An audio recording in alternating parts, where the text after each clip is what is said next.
Hello and welcome to the show. Thank you so much for joining. I'm Eric Murphy. This is Skeptic Generation, and we need to talk. Hey, everybody. It's December 14th, 2025. Thank you so much for joining. I am joined today by Atticus. Atticus, how's it going? It goes so well, Eric. We are surviving the atmospheric river here in the Pacific Northwest and doing so mightily well in specific Portland fashion. You know, when V and I were thinking about moving up here, I know V went to college up here. But when we were thinking about moving up here, someone mentioned an atmospheric river. And I remember we were sitting at dinner and V looks across the table and goes, "That's not a real thing." It's a real thing. It is pouring and I love it. I have heard predictions that we may not get snow on Christmas, but we are going to get a little bit of snow this year. So I'm excited. For everyone who's watching internationally and out of the Pacific Northwest, they don't care. But you know what? We're kind of excited. No? Yeah? Yeah. But I know that you're off by a week, and that's because I called you and asked if you'd be up for swapping with Elliot, and I'm glad that you were able to. I've got two things on my mind, and they're on totally different topics. One of them is growth at all costs, and that's kind of what I named the episode after. And the other is I can't really get youth group stories out of my head. But either way, I would love to get the phone number up there, and then I want to talk to you about it, and I would love to get people's opinions. Let's get with the phone number, 412-SKEPGEN. That's 412-753-7436, or you can go to tiny.cc/SKEPGEN. That's tiny.cc/SKEPGEN. Our call screen is on the line waiting to hear from you, and we'd love to talk to you. Open lines at the moment, and yeah. Oh, wrong screen. Hey, there we go. Okay, so I mentioned wanting to talk about infinite growth, and you kind of jumped at the opportunity. So, I feel like maybe we should start by setting the stage. What do we mean by infinite growth for people who time traveled here from 50 years ago, maybe? What do we mean? So when I hear the word infinite growth, I hear a lot of compromises. And I hear a lot of settling, and I hear a lot of dissatisfaction. And because when I hear about it, it makes me think that, well, obviously nothing can be infinite. That's kind of part of my base understanding of the universe. So when it's referred to in the specific economic context, it's okay, we are going to hit these growth targets. We are going to keep pulling money out of consumers, out of the public trust, out of wherever we're getting money from, whatever product we're selling, and it's just going to keep on coming. The obvious issue with that is that money is not infinite. So when I hear infinite growth, what I hear is, oh, we're going to cut corners. We're going to make the consumer experience worse. We're going to make sure that this is really inconvenient for a whole lot of people because it'll make our shareholders happy to see the number line go. So when I hear infinite growth, I get a little angry and I get a little frustrated because it's sacrificing quality in the name of the almighty dollar. Interesting. Okay, I kind of want to explore that because a lot of my experience thinking and talking about infinite growth is being surrounded by tech bros who moved to Texas. And tech bros, self-styled CEOs, actual CEOs, people who want to have a camera in front of them. And because I work in video, I'm right there, you know what I mean? And interacting with them. I definitely do want to talk about the poison that is that mentality, but I feel like, it does impact people differently when you're the consumer. If you are watching internationally, by the way, and you have a different experience with this, or your country has reasonable laws to prevent this, we want to hear. We want to hear from you. Tell us what that's like, because we have no idea. Right. So, yeah. I know it's kind of going over really simple things, but the idea that your company can continue to grow and be in the green by, whatever percent every single year and never go back or anything like that assumes, you're right, infinite customers. I think that there are a couple of scams that take advantage of this mindset because people still think that this is reasonable. One of those scams is pyramid schemes. If you just recruit 5 friends under you, then you get a portion of their profit, and they recruit 5 friends, and they get a portion of their profit. Eventually, everyone's going to be making money, and then you realize that by the time you get 7 rungs down the ladder, you've employed every human on the planet. Yeah, I think it's between 7 and 9, but yes, you can't keep doing that. No, but it is based on this assumption that you can, or that market saturation isn't a thing. I'm not an economist.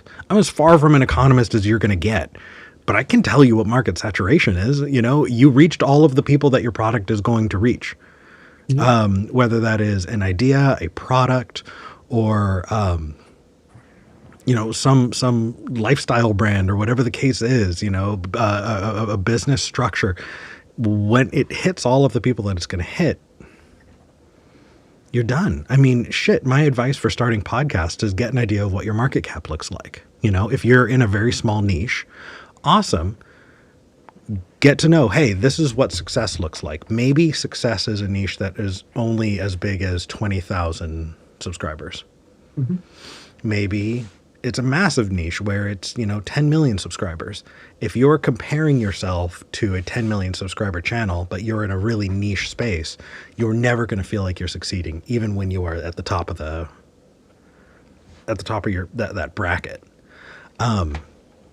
So yeah, no, we do absolutely need to, keep that in mind. And I think that on the consumer side, we do make some really, really stupid choices. Ponzi schemes is one thing that comes to mind as well, right?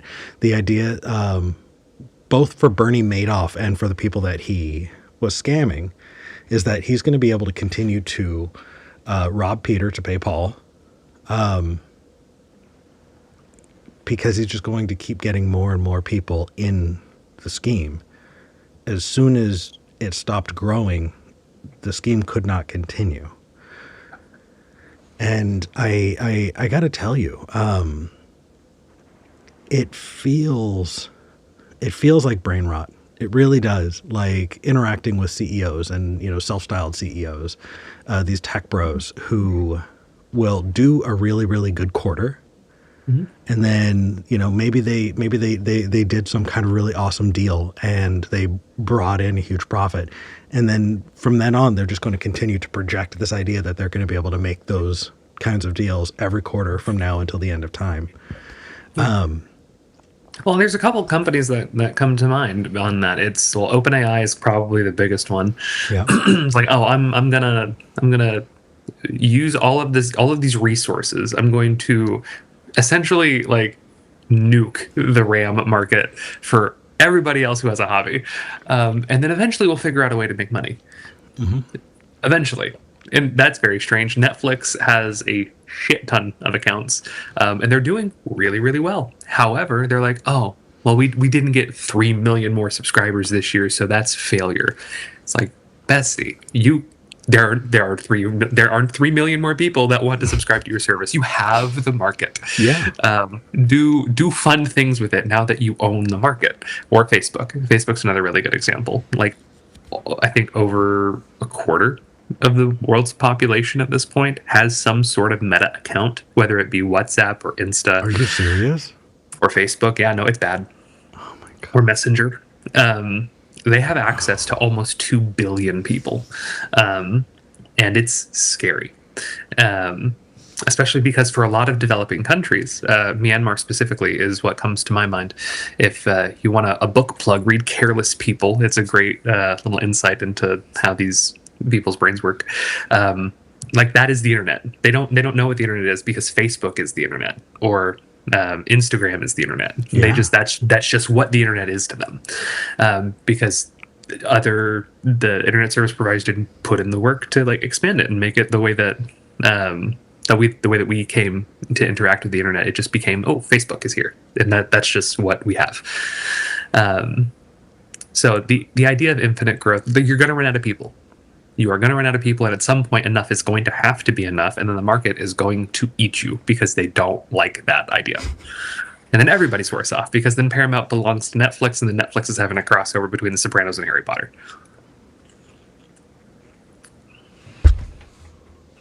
I think I might want to watch that, actually.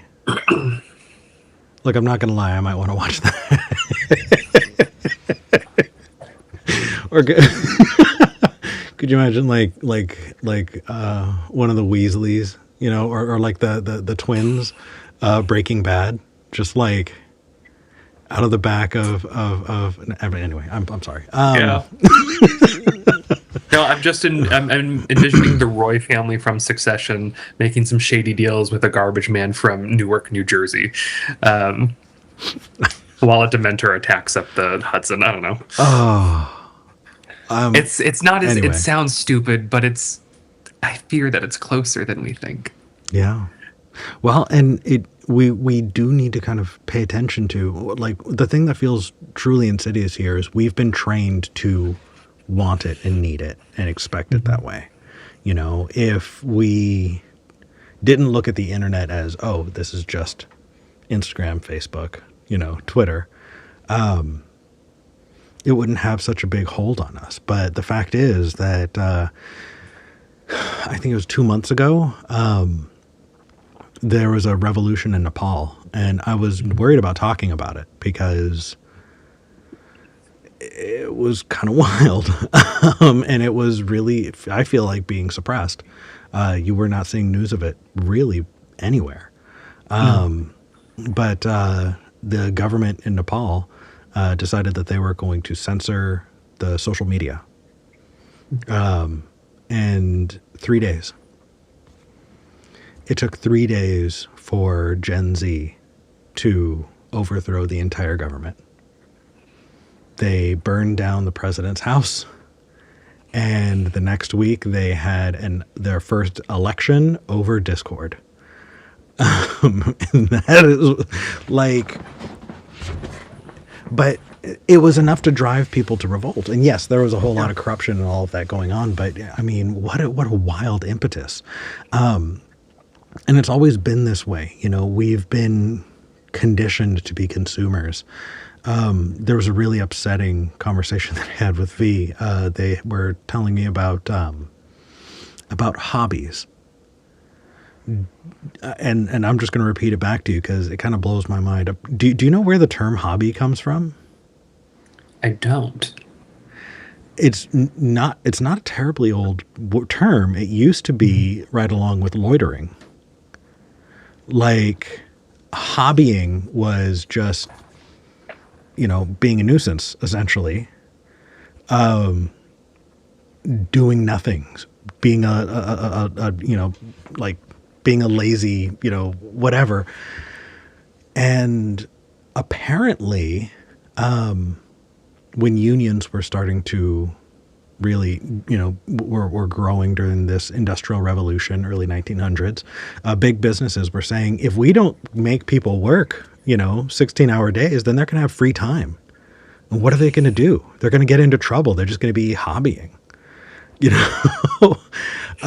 And, you know, you could think of a hobby as like in two different ways, right? One of them is hanging out with your friends. And the other, what do you think of when you think of a hobby?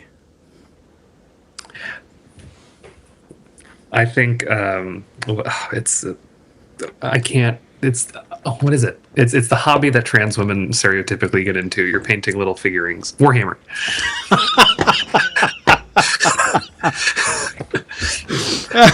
When I think of a hobby, I think of Warhammer. Okay. Yeah. I think of, so I've gotten into a bunch of hobbies. I got into blacksmithing for a while. Mm-hmm. I got into leatherworking. A lot of people for hobbies will make craft things and sell them on Etsy. Yeah. Or build things, you know, maybe somebody is a, you know, mega nerd and they saved up and they got a 3D printer and they're 3D printing things and they're part of this community and they're geeking out. I build Lego sets while I listen to audiobooks about infrastructure. Of course you do. Which, by the way, we still need to make some videos on infrastructure. We do. Let's make Oh, that a especially because the Burnside Bridge, let's it's going away next year. let's make that a goal for 2026. Yeah, Okay. Yeah. get your channel started. No, I'm down. Let's do it. I just have the one video. Oh no. Let's fucking do it. Okay.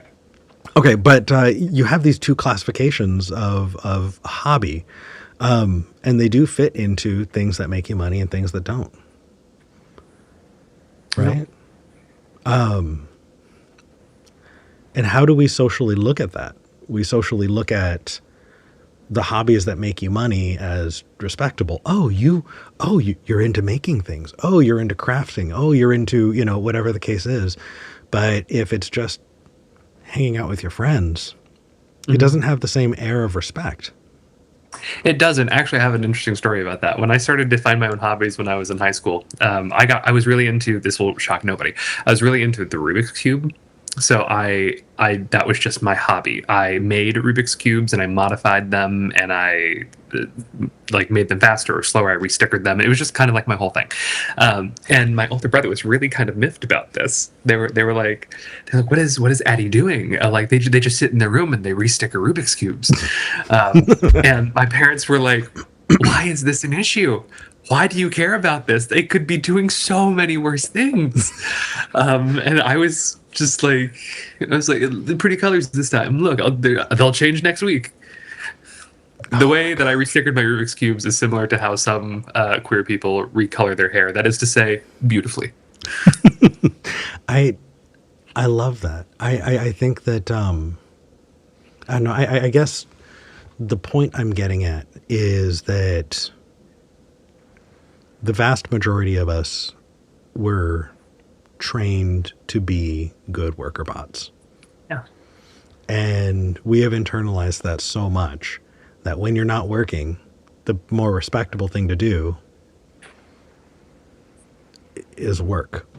Mm-hmm. Just continue working in a different direction, something you're passionate about.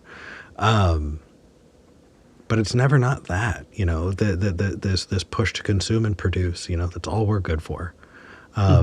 It's broken down our morality. It's broken down our sense of self-worth, who we are and what our value is in the world. And I feel, tying this back to infinite growth, not everybody thinks that way, who doesn't think that way? Your boss. They're not worried about performing productivity. They're worried about you performing productivity. And I feel like we need to take a step back and realize it,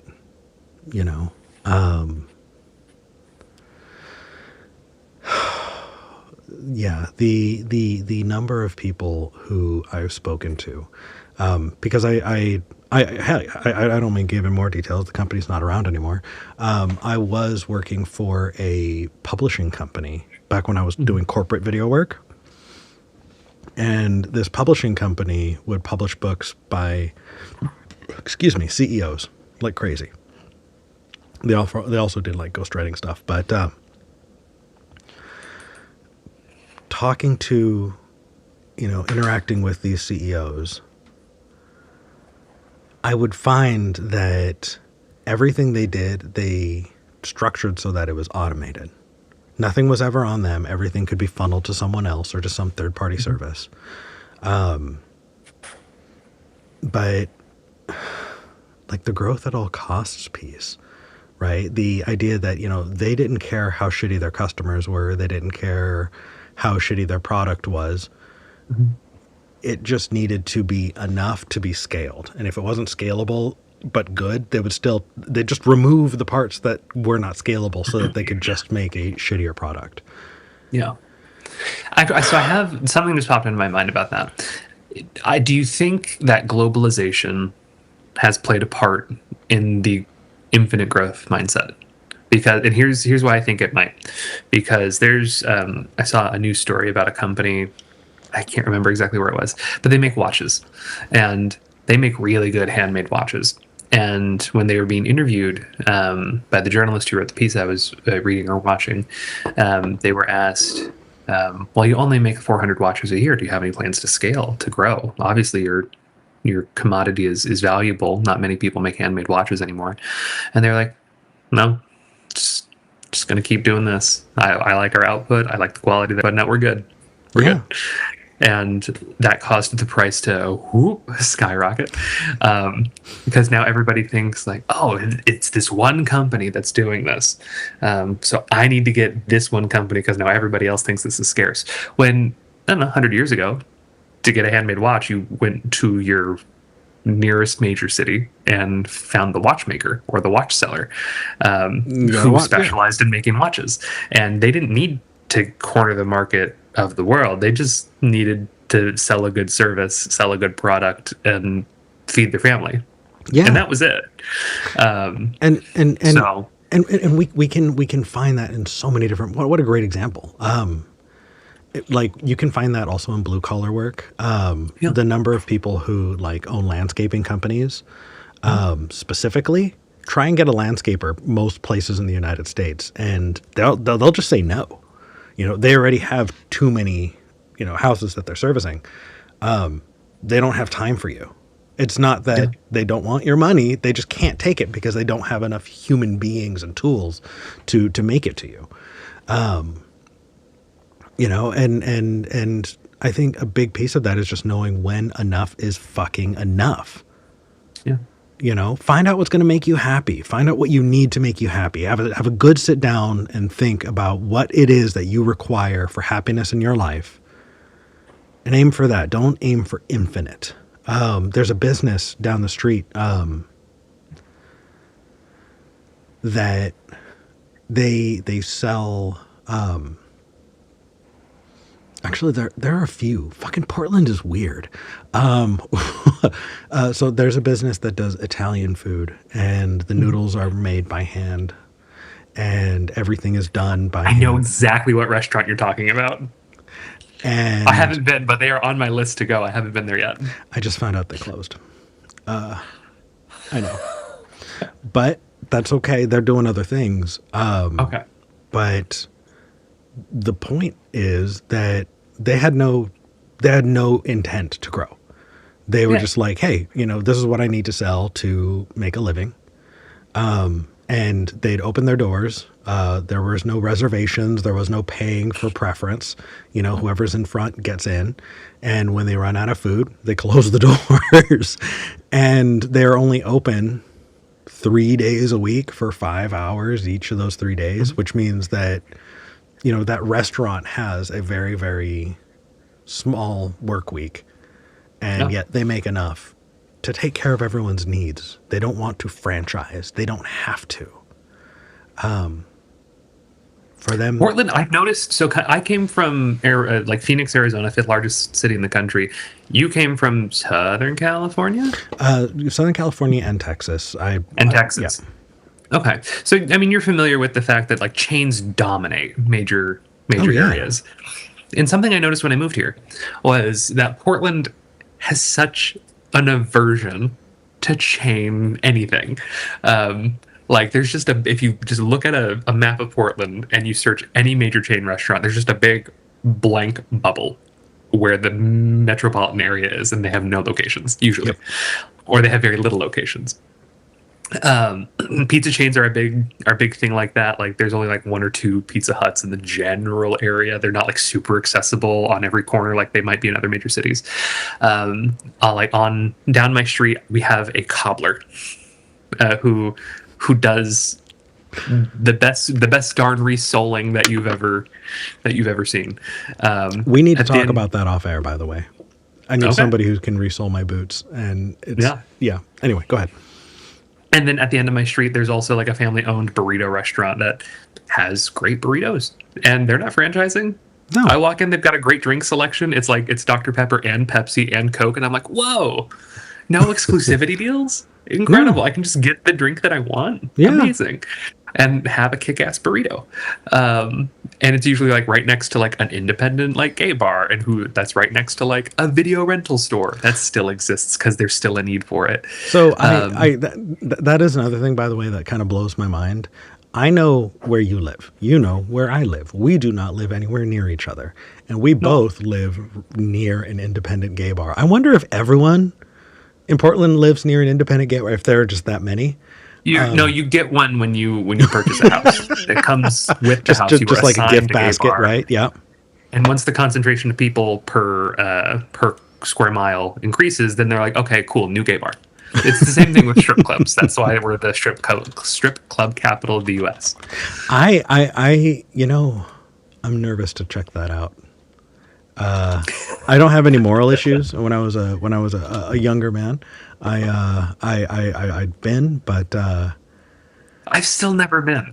really, Yeah, no, I kind of want to go. maybe I want that to can go be the to excuse. I want to go to a strip club with men, obviously, and I also want to go to a strip club with women because lesbian. But I don't know. It seems like an experience I should have if I'm going to live in Portland. Let's go to both.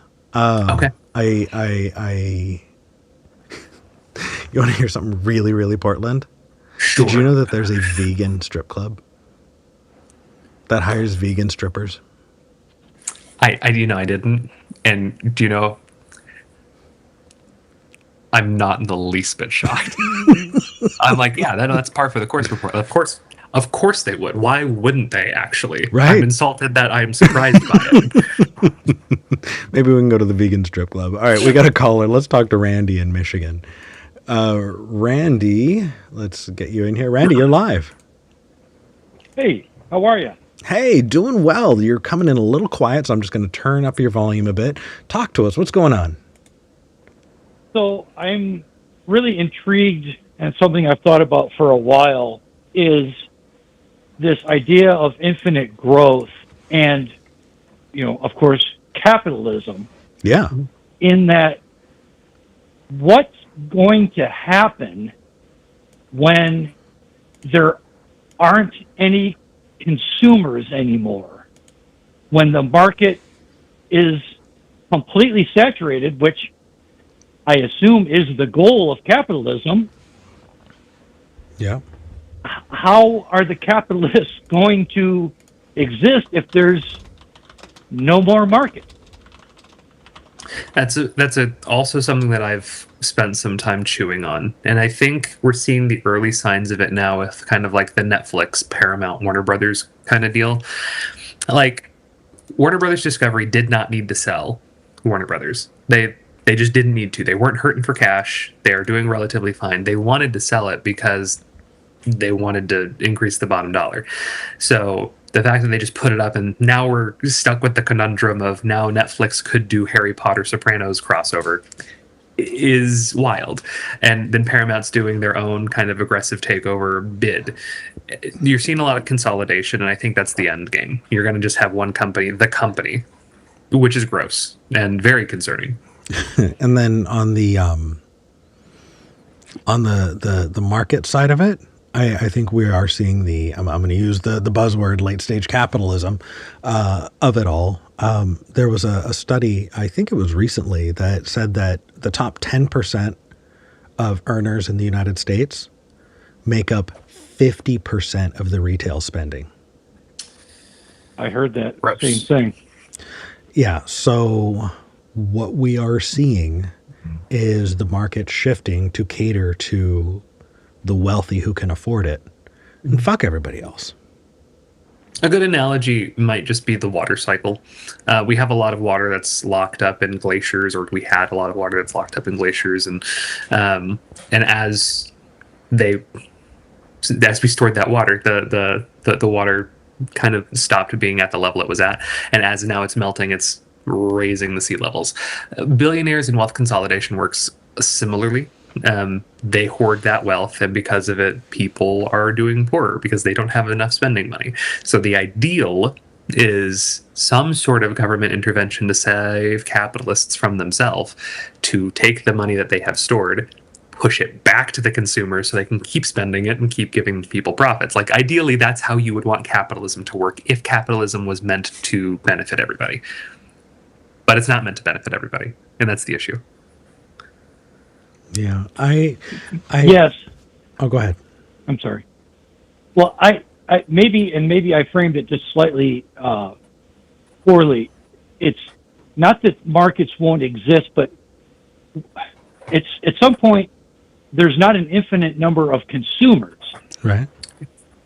right? Yeah. So if capitalism requires consumption, then if wages don't keep up with the cost of goods or housing is out, and if in my dystopian imagination, the world becomes like a third, America, narrow it down, becomes a third world nation that's producing for somebody else, who's going to buy the products? The other rich people. So I think that we're what we're misunderstanding is the idea that everyone needs to be a consumer. When people owned slaves, they weren't depending on the people who they enslaved in the cotton fields to be the people buying the cotton. Right. The goal is to extract resources, and if we can be used to extract resources for them, they can market those things to each other. I think that the ideal form of a capitalist system is one where there are slaves. And, the more that you can push people into some kind of, slavery, the better. I think that it's not uncommon for most people now. I think most people, would say that they can't leave their job because if they do, they would be homeless. They can't leave their job because they wouldn't be able to take care of their families. That doesn't mean that that means that you are required to work there. And you don't need to be the consumer. If you are the pawn, if you are the slave, then that just means that more wealth can be extracted from you, more resources can be extracted from you, and funneled to the top so that they can all play with each other, and the rest of us can go fuck ourselves. Yeah, and they'll just make or increase their capital like through arbitrage.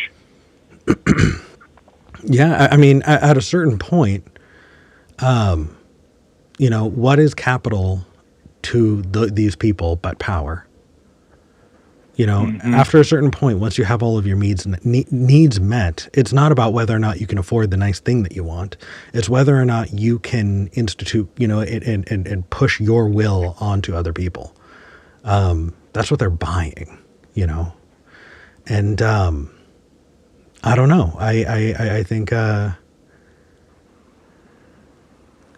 I hope to live long enough for the rest of the 90% to look around and go, why are we putting up with this? Yes, exactly. I mean, I believe Karl Marx called it capital fetishism. Did he? I believe so. That sounds about right. The interesting thing is, I don't think, I think communism might solve some of the problems, but I don't think it would solve all of them. No, I agree. Yeah, I don't know. I think that if people owned the means of production, which could just mean, that people who work at a business are part owners. They have a stake in the business that they're working for. If you were to move into kind of a co-op model, then essentially, whatever the business brought in, it would be evenly distributed, or, fairly distributed to the employees. And I think we'd get out from under at least what we're going through now. I think that the capitalism piece is more than just the means of production, though. I think as long as you have hedge funds and, big amounts of money pushing things and people around, you're going to wind up with this capitalist problem. But I don't know. I don't necessarily see a way out. I just want us to open our eyes to it, because the way out pretty bleak, is for the people who pull the strings to make some selfless choices. And right now, the people who are pulling the strings seem to be incapable of making selfless choices, which means we need new people pulling the strings, one way or the other. I disagree. The reason I disagree, and I'll tell you why. No, I'm ready. United Healthcare. Mm-hmm. I don't know if you heard, but like 2 years ago, the CEO was shot. Can you believe that? Oh, that's so weird. No. Nobody's ever wanted to do that to a healthcare CEO. Yeah, nuts. So did you know that he was on his way to a board meeting or like an investor meeting? And did you know that they still Yes. met? Yes. Yeah. And did you know that once the quarter had passed, investors sued United Healthcare? That part I did not know. Yep. So I don't want to make people wait while I Google a thing. Mm-hmm. And so I urge everyone watching to Google this. The investors were pissed off that they did not make their growth targets because the company was too afraid to be as evil as they wanted to be. And so directly in the documents from the investors, they said they were suing because they were not as aggressively anti-consumer as they should have been to make the money they wanted to make. Mm-hmm. The problem didn't go away with the CEO. They're just going to put another person in who's going to do it. I think anybody that you put into that position is just going to be the next voice of it. And that, I guess that's why, attacking the structure itself, Mm-hmm. right? Mm-hmm. I guess here's my When I say question. people pulling the strings and making selfless decisions, I mean government representatives choosing to put restrictions on capital and then ensuring that they cannot undo those restrictions. Basically locking the jail cell and throwing away the key. And that's just not going to happen in this version of our economy, of our government, etc. No. We would need to do some really hard work over the next 10 to 12 years for that to even be a consideration realistically. We would need to take money out of government, period, Yeah. Yeah. Yeah. in order to even begin. But I guess here's my question to two of you. Why the hell do, I guess what confuses me is these investors that sued United Healthcare. How do we get to a place where we can be that vile, that we can sue to enforce truly inhumane, vile shit? Like, how? I don't understand. Is there something that I'm just missing? I think you're looking at it from the human perspective and they're looking at it from a spreadsheet perspective. Well, and I think they too, entered into that- a contract with a private company and the private company didn't deliver, therefore they're entitled to compensation is what I'm assuming the mindset is. But they're failing to realize what the money comes from, or they're failing to actually conceptualize where the money is coming from. It's coming from grandma, who is suffering and choking on her own spit because she doesn't have the right healthcare. It's coming from a child who is suffering and doing the same thing that grandma was because he didn't get the right healthcare. What is your reaction right now? Somebody in the live chat said that the United Healthcare CEO attack was December of last year. Oh man, it's been a long year. Mhm. It's only been 1 year? What date was it? Has it even been a year yet? December 4th. It just passed. Okay, so it's been a year. Fuck my life. Wow. That CEO's been dead longer than I've been trans. Just barely, though. Just barely. Just by like 2 weeks. Yeah. Just by like 2 weeks. I'm sure. Yeah. I mean, I was trans before then, but like before I was like medically trans. Fair. Jesus Christ. I'm sorry. I'm having an existential crisis on air. Atticus, help me. If you want, here, let me pile onto that. Someone told me that High School Musical to my generation, and I'm 30. I turned 30 this year. High School Musical to my generation is what like an 80s movie like The Breakfast Club or Ferris Bueller's Day Off was to me. for today's youth. Like High School Musical is that old to today's kids as 80s movies were to me. And like I know that. I'm not shocked by it. But It I hurts. hate it. Yeah. It does. I'm aware that there's a 3 in the first. Like I'm on my 4th decade on this planet. Like, Yeah. oof. Hey, the fucks really melt away in your 30s, though. It's pretty amazing. Yeah. Well, Go ahead, wait till Randy. you get 60. I just turned 60. Do you have any fucks left, Randy? No, no. Good. I'm 2 years away from retirement. I've had enough. Nice. No, I Boy voted ran for out of Bill fucks. Clinton. You what? I voted for Bill Clinton. I voted for Bill Clinton. Oh man. mean, Yeah. that aged like I milk, graduated didn't it? high school in 1984. Damn. You're old enough to be my dad. I would be proud to be your father. Oh, Randy, shucks. So I don't know. I do want to just like revisit your question though. What if there are no consumers? Yes. I think that we misunderstand the idea that capitalism is consumer focused. I don't think That's a good point. Yeah, it's not. Yeah. It's not. Mm-hmm. It's focused on extracting as much wealth and as much resource as possible, and we have moralized that to the degree that people are doing vile things without remorse, and so what's going to happen? They'll eat each other. But the rest of us will still be here, you know? Like, we're not all going to starve out. I guess that's the other thing, is like, what's the other side of that? If no one is left to afford the shit that they're selling, that doesn't mean we're not there. It just means that we're needing to build our own world without them. And I'm kind of cool with that. Yeah.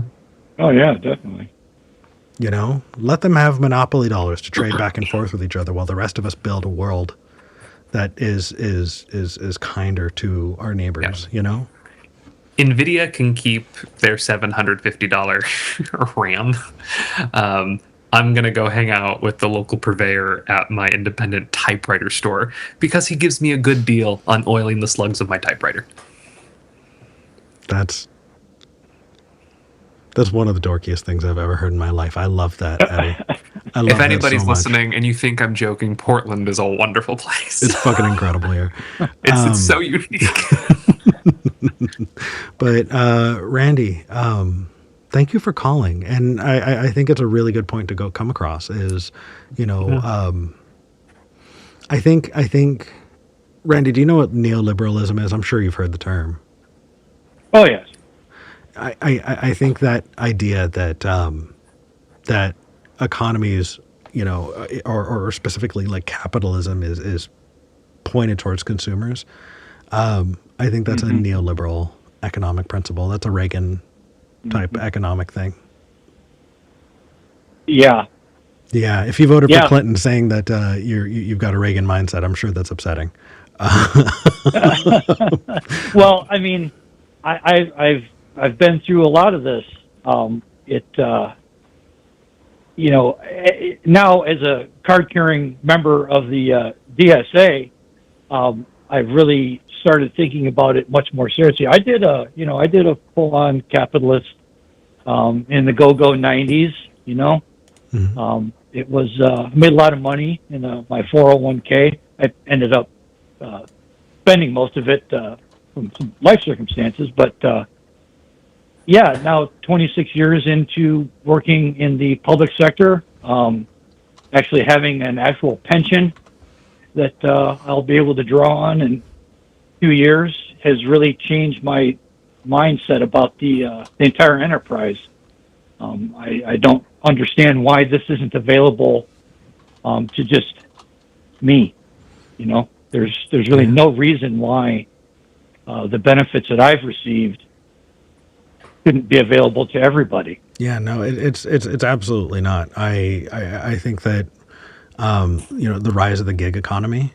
There are people who are only able to feed themselves because they're working 3 jobs. They're driving for Uber.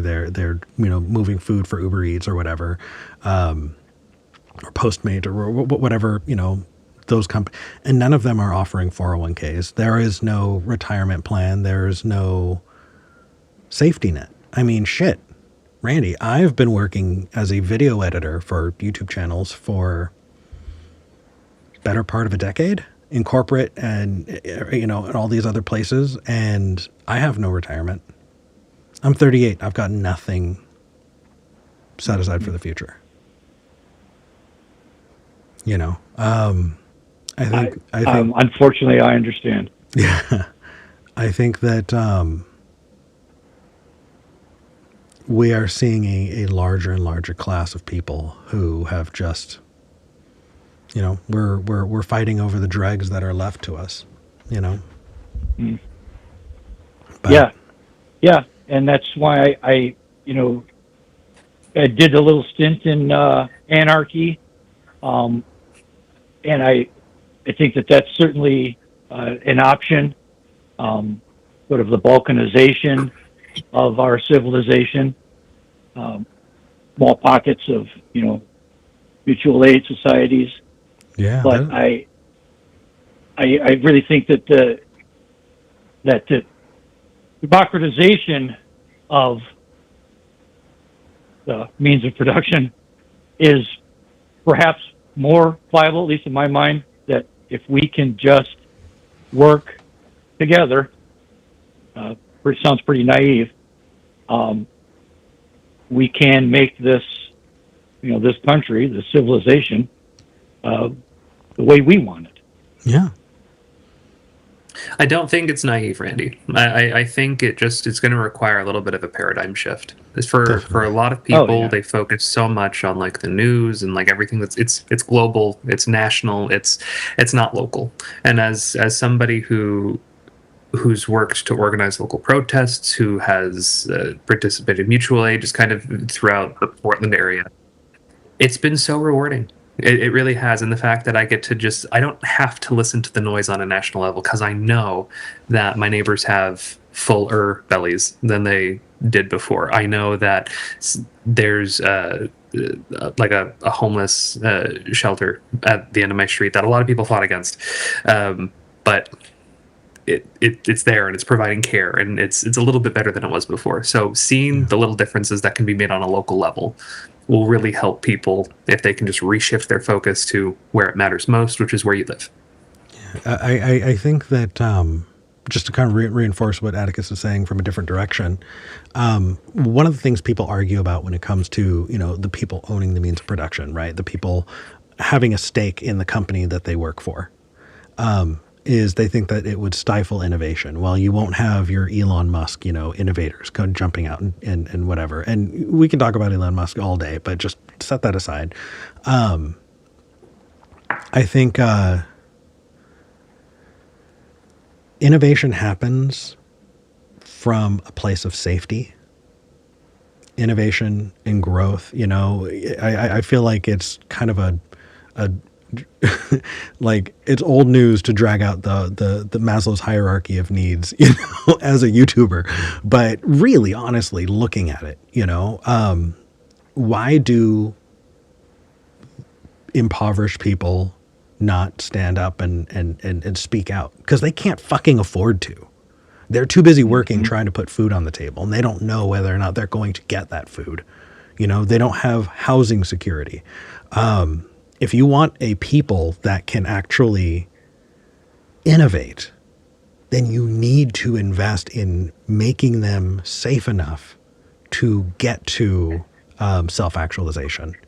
And I think that the core of that is what Atticus is talking about, right? Yes, you are building up your community, and that might feel like it's not enough. But really what you're doing is you are helping stabilize people so that they can then grow. If you're so busy just trying to stay afloat, of course you're not going to get the opportunities, so that's, I feel like that needs to be our response when people say, well, it would stifle innovation. No, I think you'd get so much more innovation because so many more people would be freed up to be able to innovate. Yeah. Absolutely. Yeah. Yep. 100%. Anyway, it's interesting. I feel like anarchism is one of the only things that could really honestly land me in jail, if I talked about or got people thinking about. And so I want to say, to our benevolent overlords, this is a small channel. And Shucks. it's purely hypothetical. Yeah. Oh, golly, mister. We don't know what we're doing. No. Randy, thank you for calling in, brother. Yeah, take care of yourself. You as well. All right. Yeah, even talking about, that level of economic stuff makes me nervous, because I think what frustrates me is talking to rank and file Democrats who I should theoretically have a lot in common with, who are saying that all we need to do is vote a Democrat in, when in reality they will not get us closer to fixing the problems we're talking about today. They're just as much in it. They are. So They are. It feels like we don't have those options, and I anticipate people shouting us down, going, "Oh well, it would be better than it is right now." Okay, it wouldn't be fixed though. A really Anyway. good example of that, just to put it in perspective, because there's Yeah. not a whole lot of other places in the United States that have options other than Republican and Democrat. The Portland City Council, great place to look, because they have their own DSA caucus. There's not, from what I understand, a single Republican elected to the Portland City Council. It's DSA members and then Democrats. And so you see a lot of the DSA folks doing some really good stuff, passing anti-algorithmic rental calculators being used in the city. So generally really good stuff. They're working on a couple other... I'm not super well connected on the city front, and that's escaping me at the moment. And then there's the Democrats who are thinking of, but the businesses. Like there was a bus lane that was supposed to go in, and a lot of businesses were like, "Hey, maybe don't put that here because it's going to be loud and noisy for a couple months to a year." And then all the Democrats kind of pushed that, and then the DSA was like, "Okay, but look at all the businesses that said yes, please put it here because it brings people to our shops." And it did. It did. If you go downtown and you take a look at the bus line, the businesses that I see thriving are the ones right along the bus. Mm-hmm. Yeah. Yes, they are. Same thing with bike lanes. You want to be near where people travel because people can hop right off. Mm-hmm. Or they can pass it every day at least and get it in their mind to go. Yeah. Yeah. All right. We have It's good stuff. It is. Do you want to take our next caller? Sure. All right. We have Jay in Florida. I love taking calls from Jay. Jay, how's it going? Yeah, it's going good. Good. All right. I even got your lower third ready. What did you want to talk about?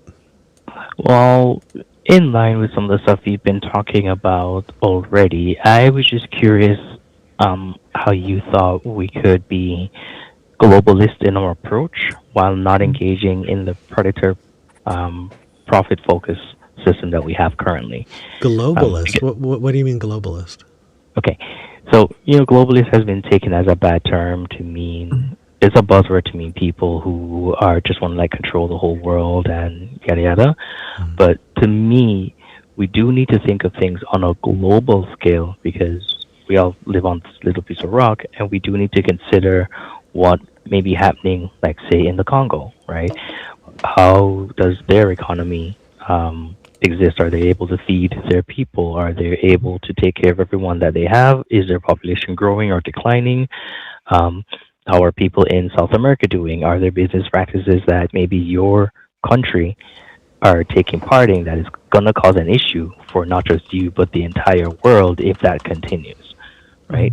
So I do think, I don't I know people might not like the term globalist, but I do like it in the sense that we have to consider things on a global scale. Am I making Okay. sense? You are, and I disagree. Okay. I think that I worrying about thought you things. might. Yeah, I think worrying about things on a global scale is what got us here. Okay. So when I am a lay person, I'm sure there are plenty of people. I know there are plenty of people who know more than me. So call in to correct me if you think differently, guys. But especially the work that I've done doing research for videos for the different channels that I've done, and like, how do I explain this?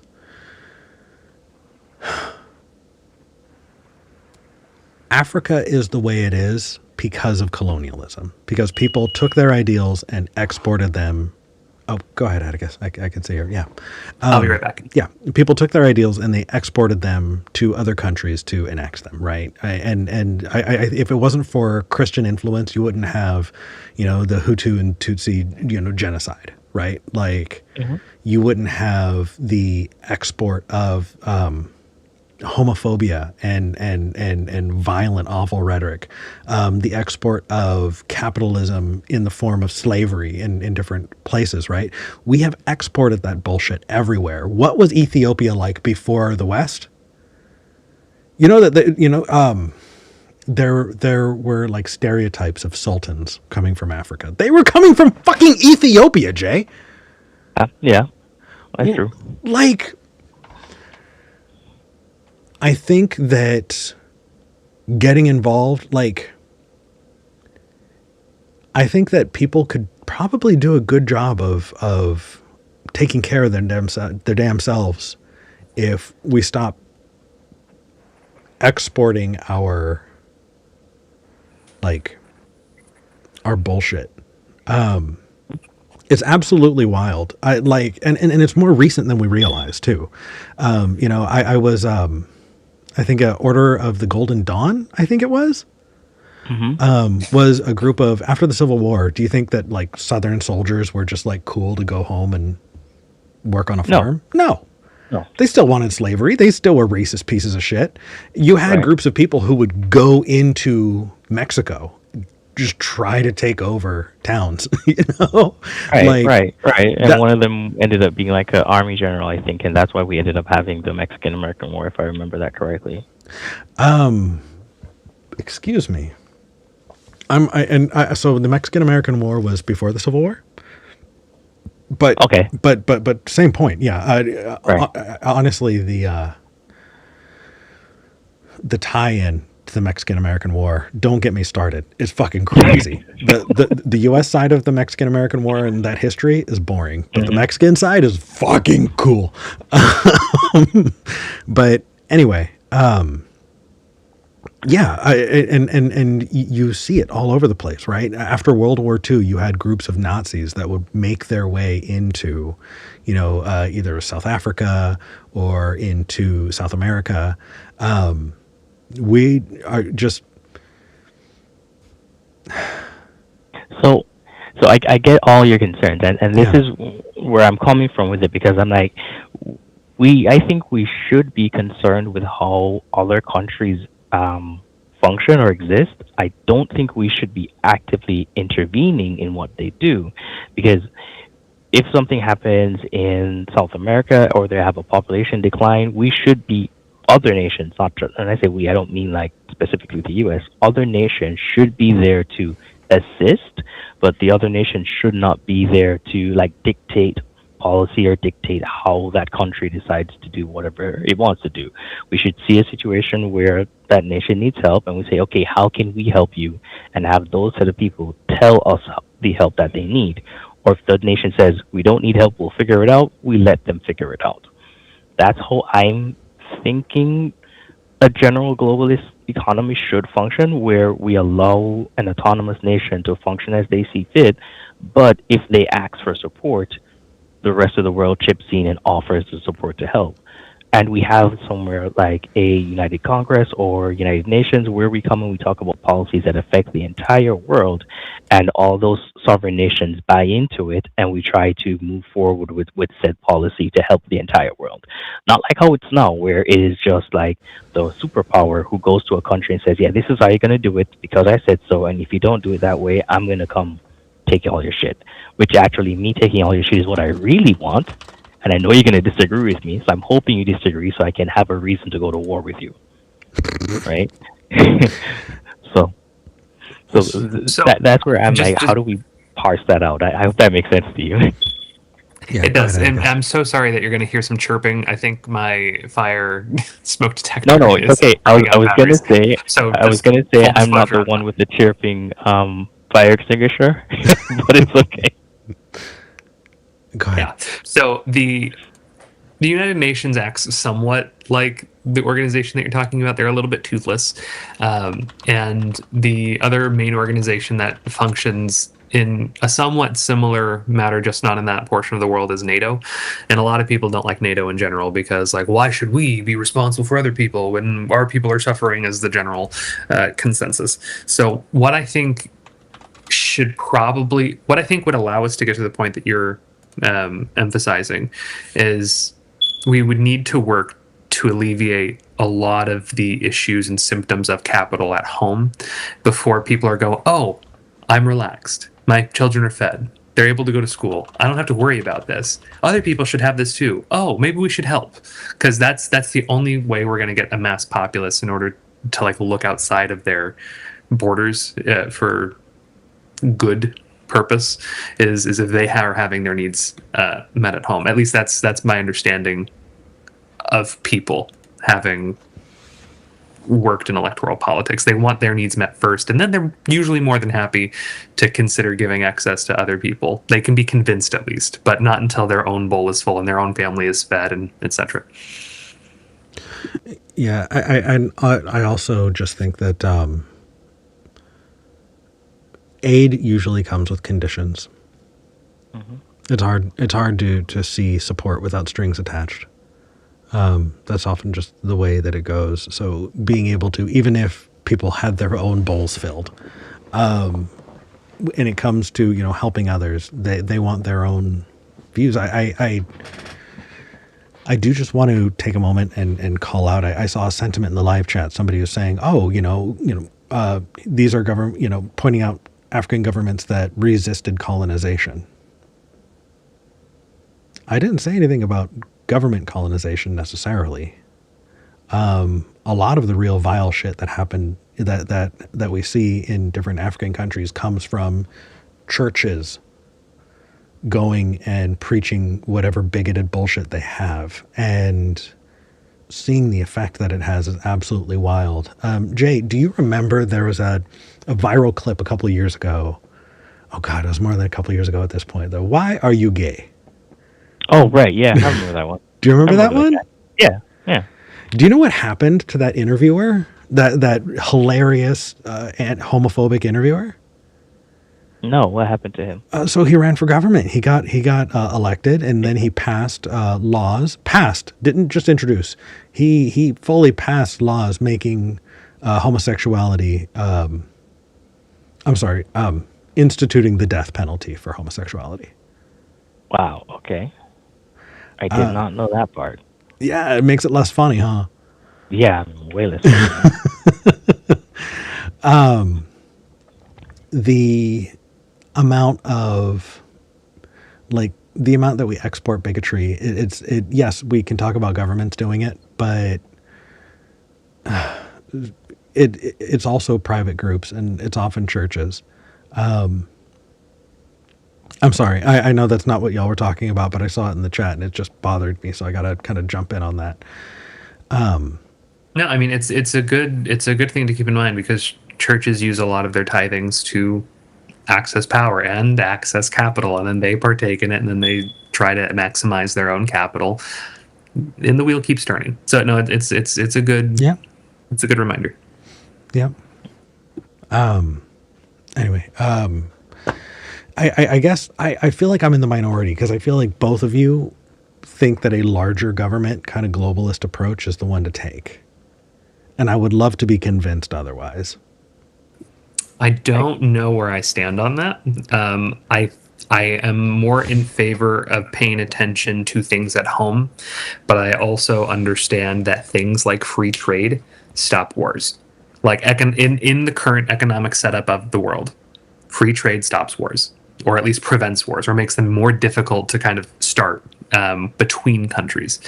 You don't want to cut off your own capital by biting the hand that feeds you, and that's either by the hand being the person or the entity that purchases the goods of your people, or the people, the goods that your people purchase.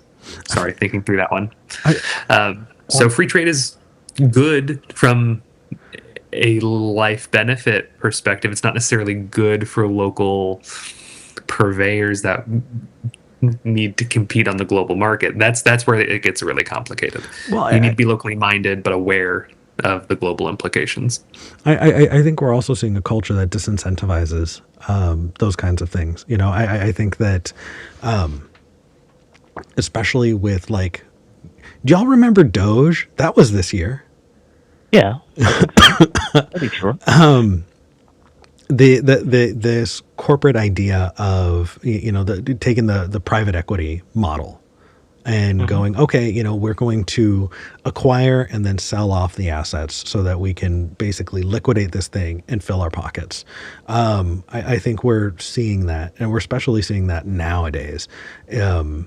Government organizations that are liquidating what they have so that they can fill the pockets of the people who are in charge right now. They don't give a fuck about free trade. When if it'll fill their pockets right now, then they'll sell out. They'll sell out their country. And they are. So there was this there's this YouTube video that talks about altruism and selfishness, and how, like, in a genetic pool, selfishness might win out just because it is, we're not taking morality or anything else into consideration, but it's just focused on the preservation of the self, while altruism is focused on the preservation of the group. And if you have a certain amount of selfish, quote unquote, selfish people in a population, they'll end up repopulating more, and then your society or group will become more self-centered, more focused on the individual than on the whole. And I think we're at a point as a species where we are more focused on the individual and the self, because the selfish people have won for long enough. So I do want to point out that line of thinking is a really bad one. Okay. I would advise against that line of thinking. Evolution is something that happens on a scale that is so slow that we are not going to see it. And when we anthropomorphize, because that is what we're doing, we're anthropomorphizing evolution to include personalities and concepts that, like, have to do with mindsets and people groups. And when you do that, that is a direct line to eugenics. It is a direct line to eugenics. You don't evolve out selfishness. And I think that, like, even if you were to go into, like Dawkins, the selfish gene, right? Selfish is anthropomorphizing something, right? When you have a genetic trait that is more likely to help you survive, you're more likely to reproduce.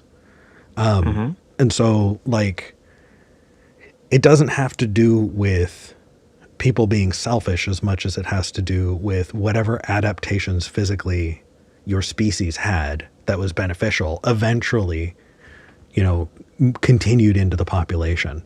But I don't know. I feel like it's really, really tempting to anthropomorphize evolution that way. It really, really is. I heard an explanation about altruism and the fact that, yes, even if you give up your life to save someone else, you are genetically, like, contributing by keeping people alive. And, like, that sounds great, but it feels like just a different side of the same coin. Anytime we're taking evolutionary concepts and applying them to not evolution, that's how we get to selective breeding. And it is wild seeing the direction that it's in. There's a documentary. Holy crap, you two. There is a documentary that I watched. It was an undercover operation into the far right in the UK. Mm-hmm.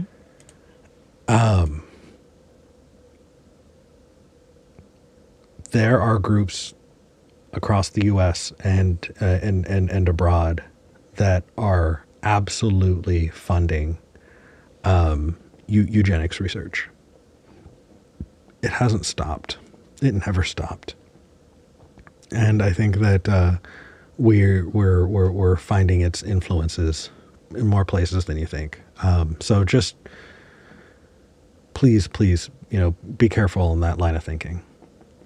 Okay, I will, and I personally did have some like reservations about it, but I didn't think of it along the lines of eugenics or along those specific lines. I do see the point you're making with it now, so I'll reconsider it.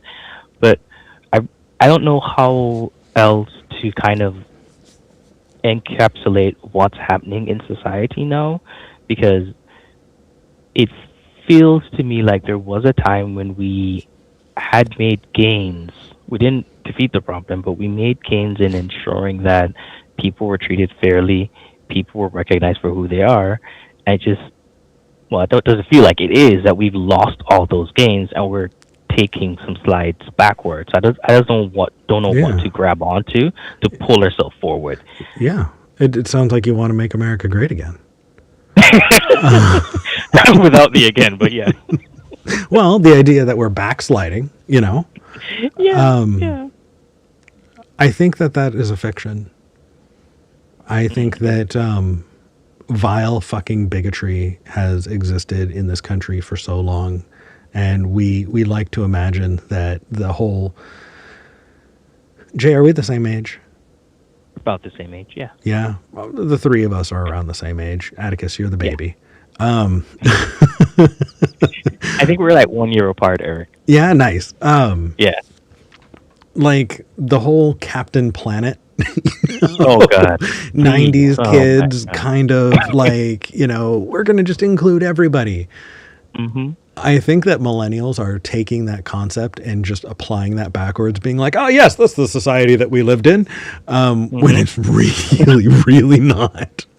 I think that, looking into civil rights in the 60s and 70s, honestly, like looking into queer history fucking shattered my illusions that there was a time when people were treated better or that we saw value in each other. We didn't. Instead of imagining us as backsliding, I think that we should be positioning those goals and those values that you're talking about as things that we're still striving toward. We're not getting it back. And it's a very human thing. So Jay, were you ever like a really, really religious person or no? Oh yeah. Mm-hmm. Yeah? I was. Okay. Yeah. So, when you read the Old Testament, there are two kind of ages of Israel, right? There was like an old, united Israel, under King David. David. Yeah. Yeah. The great unifier. Mm-hmm. Right. And then you had kind of a fall of Israel, and then it growing back again, where there was a northern and a southern. Right. Historians believe that the original united Israel never existed. The reason why is because when it is described, when the time of King David is described, it's actually anachronistic. The types of things they talk about either uses language that never existed at the time or references things that didn't exist at the time. But you have more accurate descriptions of things closer to the Israel that is talked about, this kind of, this second. At that time. Yeah. Yeah. And it's theorized that the reason that that story is there is because you had an entire group of people wanting to make Israel great again, right? They Oh, looked back at this idealized history that they wanted to get back to, and that is what they geared their values towards. It is a human that's what thing, they and it's told been the around for stories as long about. as. Go ahead. And that's what they told the stories about. So yeah, okay, I'm following. Yeah, I think it's just a human thing. But I don't know. Let's walk into it with eyes open. Maybe it hasn't always been good, but that means that we know, at least we agree on what good looks like. Yeah, true. So let's grow from there. Okay. You know? And the only other part that we didn't really touch on was I think we generally will agree on the profit focus or the profit segment of it. Yeah. I don't think that we shouldn't have profit in the system. I just think that we need to ensure that the profit serves the people in the system.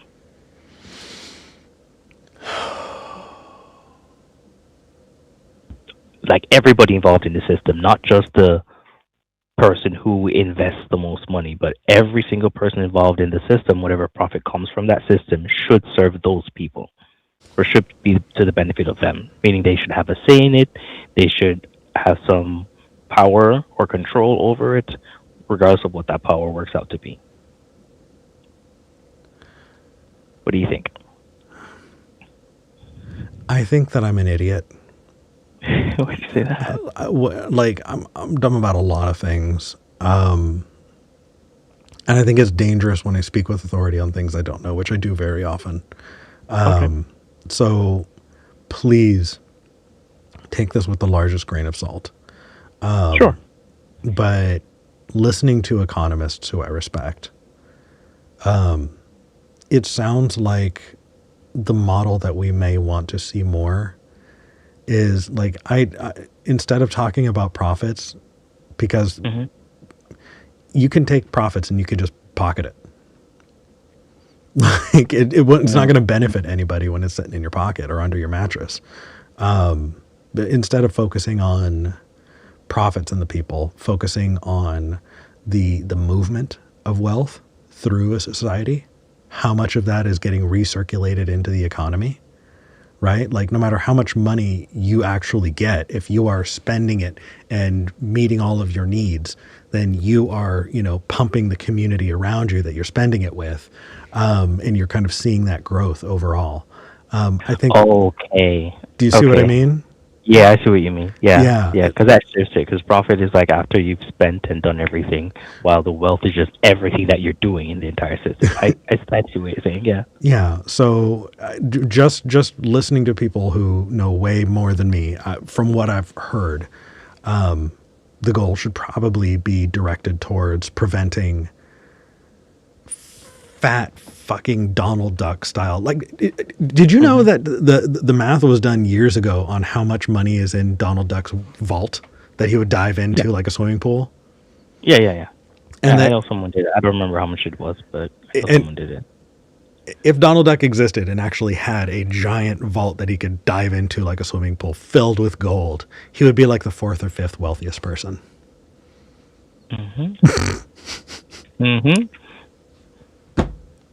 See, they did the same thing with Smaug, by the way.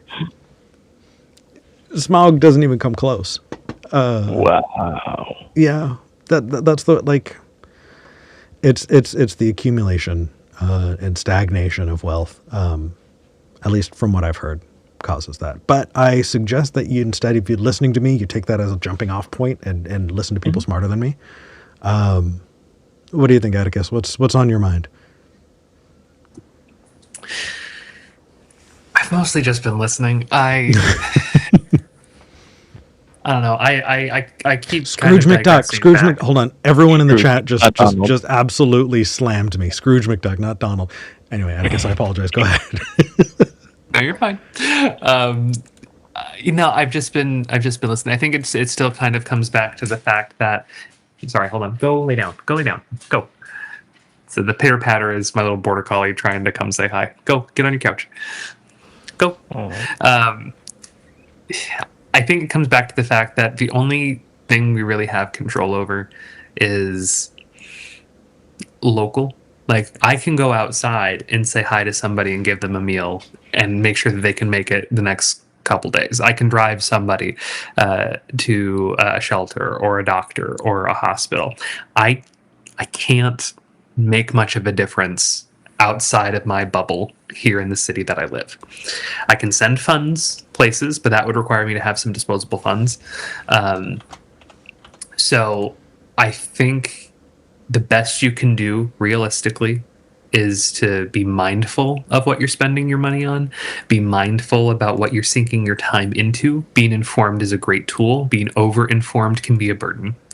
And I know it's going to cause a lot of people to do a little bit of a double take. Over informed, I read all the time. I am a constant consumer of information, and as a result of it, I'm anxious and I'm sometimes depressed when I think about things too much that I can't control, which is why I focus so much on helping kind of local think, like act local, think with global consequences.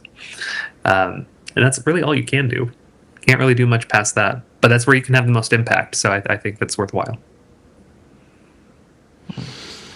I'd agree there. But I think for me, one of the biggest struggles is kind of like what Eric was mentioning before, where the content and media that I interacted with at a young age left a mark on me that made me think the world could be made better with those actions, right? If everybody just does those actions together and we all come together and we hit Captain Planet, we'll stop all the pollution and the bad guys will lose.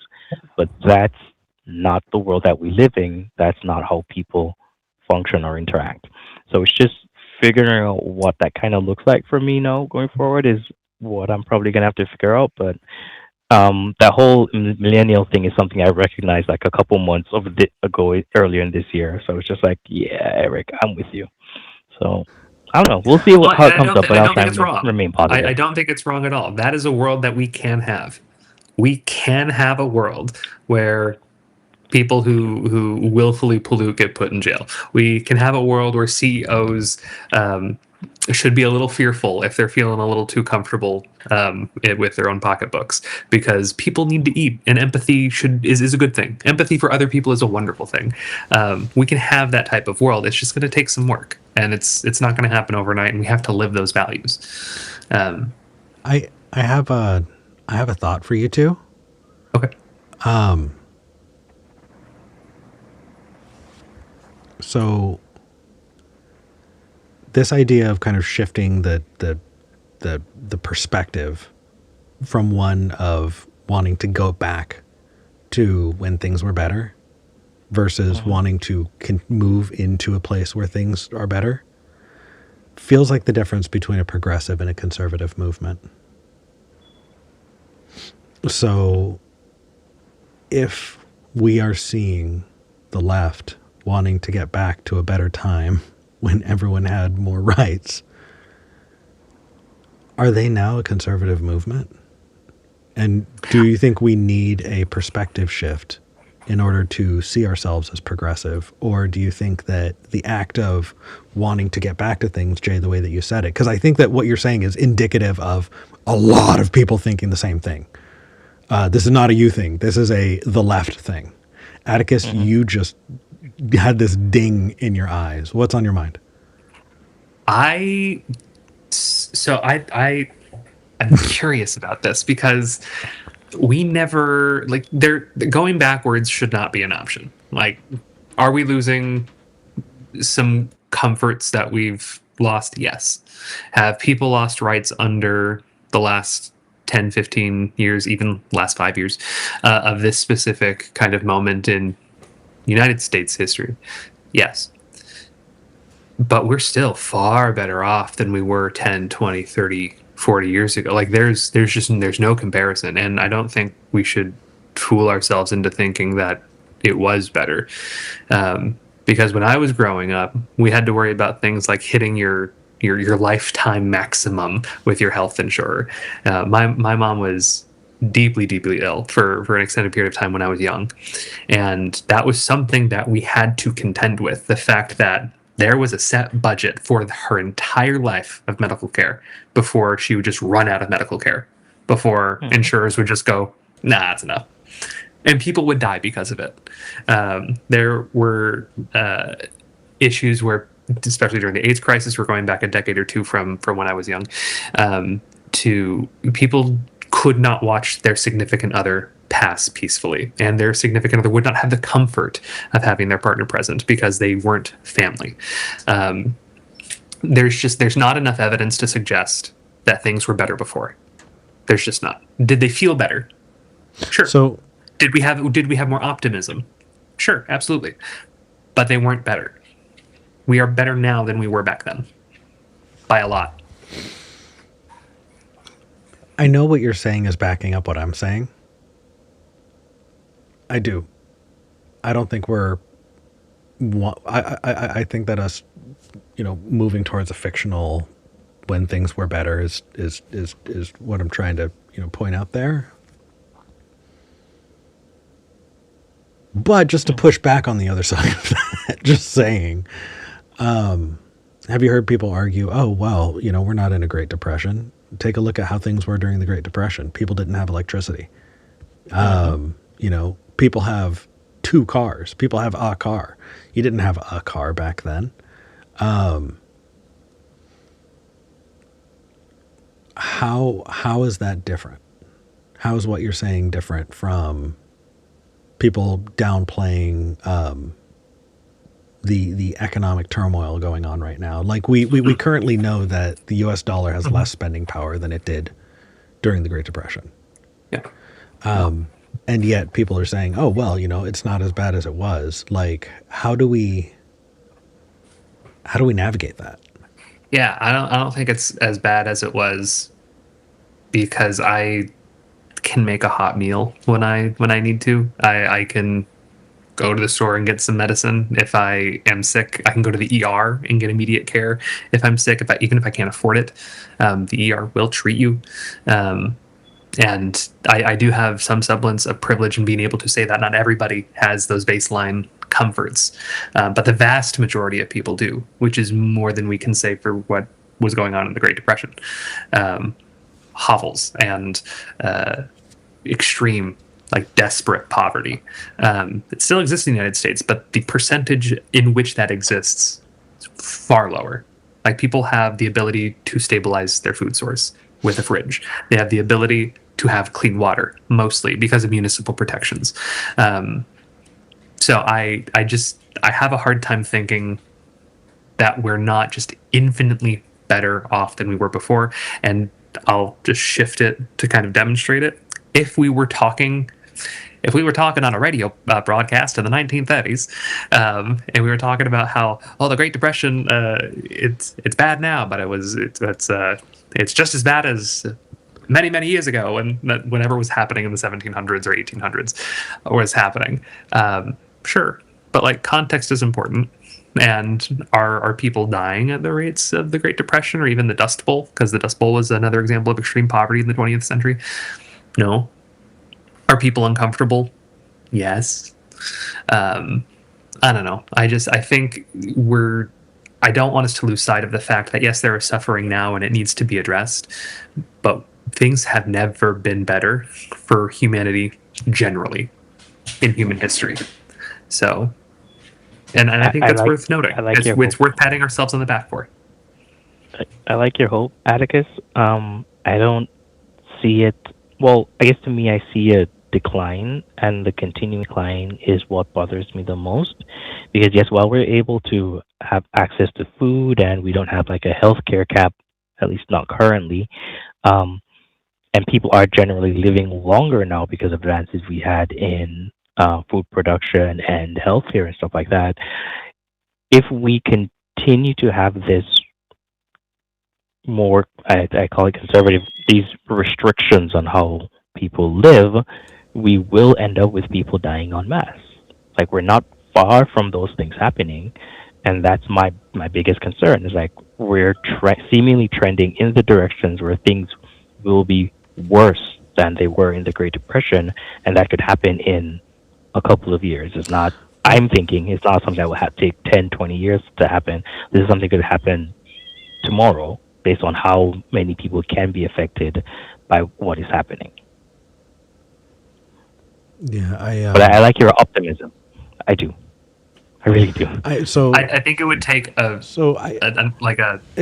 global event magnitudes worse than COVID ever got for us to get back to the level of suffering and pre kind of modernized poverty to get to the Great Depression. And that should be a good. We are so far away from that happening that it would take like probably nuclear war for us to get to that level of suffering again. When I was living in Austin, Texas, right at the outbreak of COVID, I'd have to drive all the way across town. I was way at the top of Austin. V was way at the bottom. And V was in a really nice apartment complex that, like, the road was a big drive in Austin. It was a big, like, thoroughfare. And it had this green belt, big, thick green belt in between the lane going one way and the lane going the other way. And at the outset of COVID, right at the height of the George Floyd protests, the homeless encampment was so big, it was like driving past a concert, like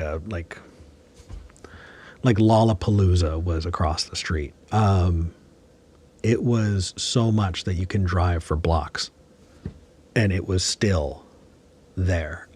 It was like I took a look at pictures of Hoovervilles from the Great Depression, and I compared that to what I saw personally with my own eyes, and you would see how deep that Hooverville was, that homeless encampment in the Great Depression. That was not as deep as what existed in front of me in Austin. It didn't get better. They just outlawed being homeless. The plan was that they were eventually just going to starve or die when the big freeze came, and they did. But the sheer volume of human death and suffering, homelessness and need, I think it might be more an effect of us not seeing it because we live in a culture that hides it than necessarily needing a nuclear war to get there. I think we're just not paying attention to it. But I don't think we're as far from it as you think. We're thinking about... I hope that you're wrong. I worry that you're not. No, I'm not lying. I mean, I don't think you're lying. I don't think you're lying at all. Yeah, just to make that very abundantly clear. I called it a Mar-a-Lago, by the way, and I thought I was very clever.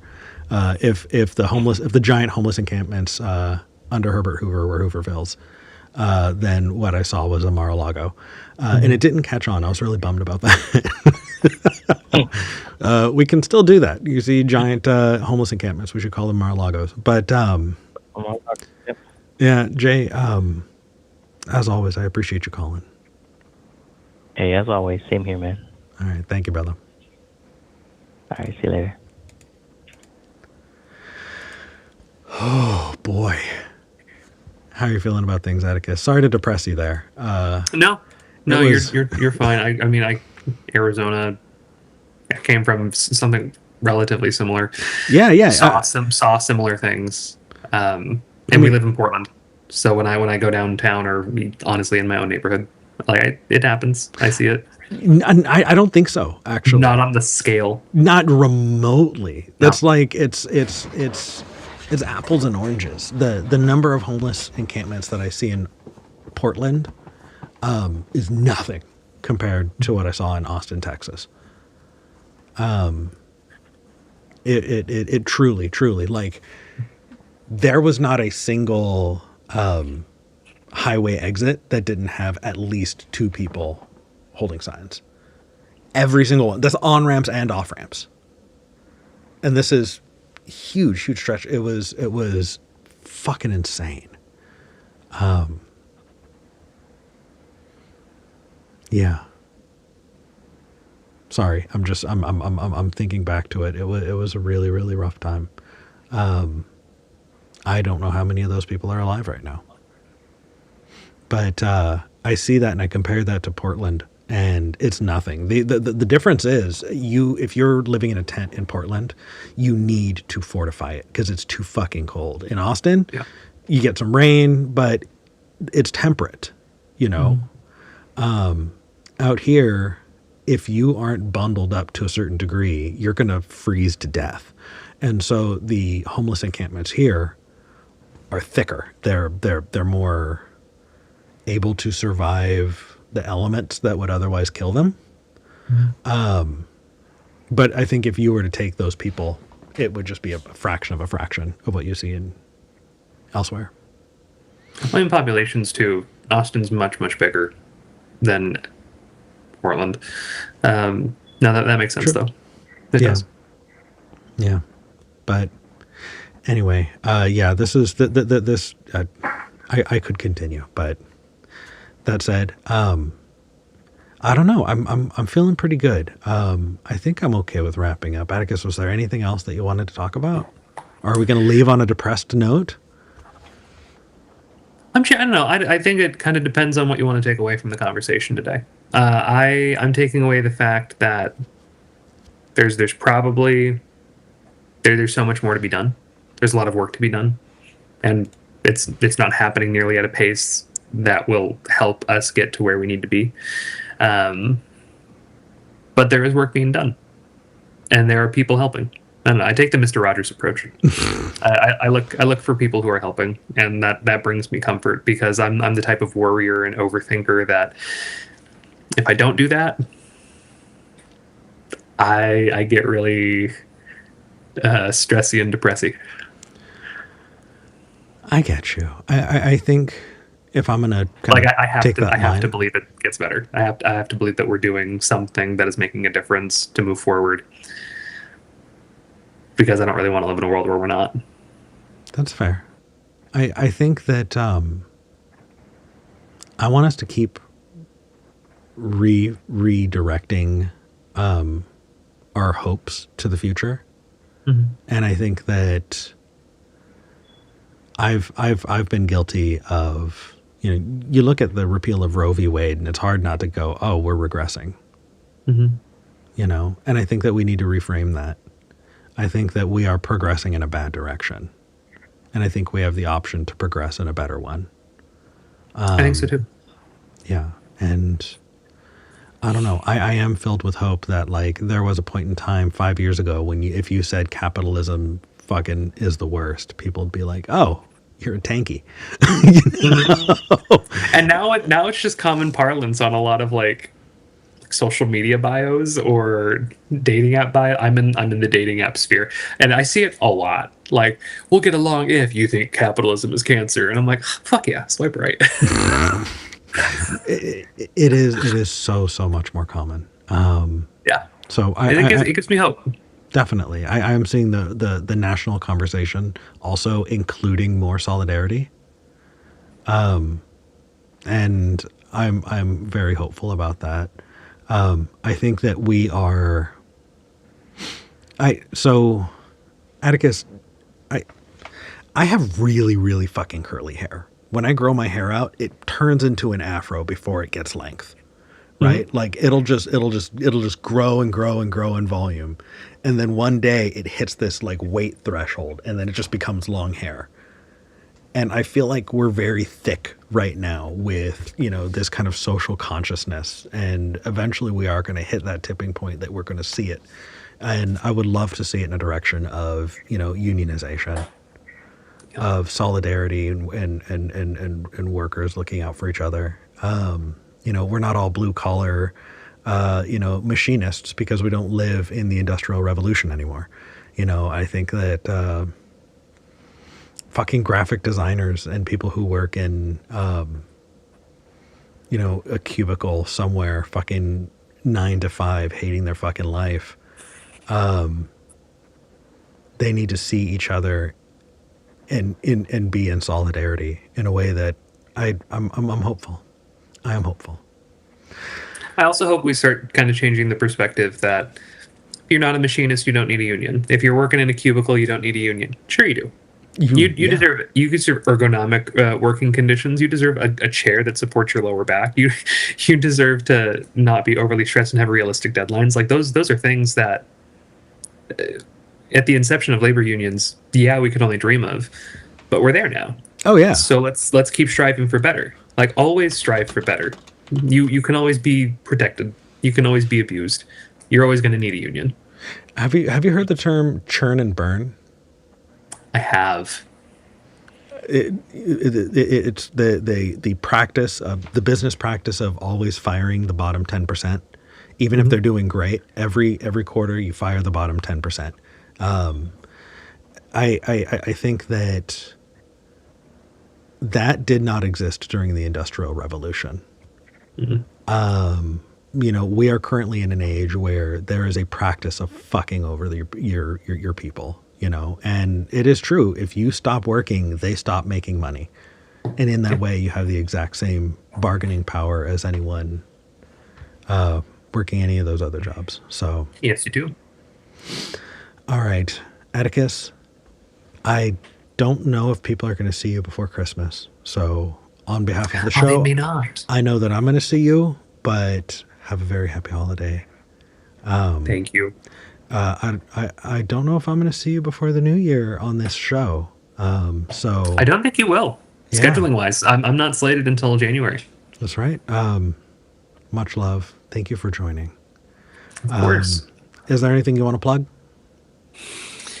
Not today. If anybody wants to hear my wild takes or unfiltered comments, you can find me on TikTok at Atticus Things. You can also find me on Blue Sky at atticuslin.bluesky.social. I've been a little bit more social there and sharing bits of my life, so that's always fun. But other than that, no, I'll be here. I'll be around. Good. I truly, honestly, it feels like a breath of fresh air talking to you. The hope that you have is something that I desperately am grateful for. So thank you. All right, everybody. I am going to be going into the after show to hang out. Link is in the description if you want to join us. Atticus, you are not going to be there. I am not. But that is because you were absolute badass in hopping in this week, and sincerely appreciate it. So thank you. Of course. Hey, everybody. Until next time. Wait, am I forgetting anything? Oh, yeah. Like and subscribe. You can support the show by becoming a patron. Go to patreon.com/skepticgeneration. That's patreon.com/skepticgeneration. Every little bit is going directly back into the show. And I'm happy about that. Serious, true thank you to all of the mods and volunteers who help make this show happen. We just would not be able to go on air without you. So thank you so much from the bottom of our hearts. All right, now, until next time, I'm Eric Murphy. And I'm Atticus Lynn. This is Skeptic Generation. And I'm glad we had this talk.